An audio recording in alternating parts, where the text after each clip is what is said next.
একটি গোবরের দলাকে নিয়ে যদি সুন্দর প্যাকেটে মুড়িয়ে মানুষের থেকে দূরে রাখা হয়, তাহলে সেই প্যাকেটের ভিতরে কী আছে সেটা জানার জন্য মানুষের মধ্যে আগ্রহ তৈরি হবে। ঠিক অনুরূপভাবে যারা চেহারা ঢেকে ফেসবুকে ছবি আপলোড করে, এরা এদের চেহারা ঢেকে রেখে মানুষের মধ্যে একটা আগ্রহ তৈরি করে এবং এদের এই আগ্রহের ফলে পরবর্তীতে কিছু মানুষ চেহারা দেখিয়ে ব্যবসা করে।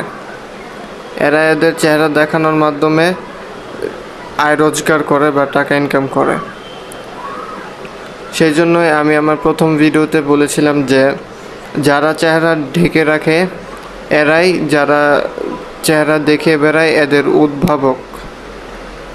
প্রথম শ্রেণীর মানুষের কারণেই দ্বিতীয় শ্রেণীর মানুষগুলো তৈরি হয়েছে। আশা করি আপনারা বিষয়টি বুঝতে পেরেছেন।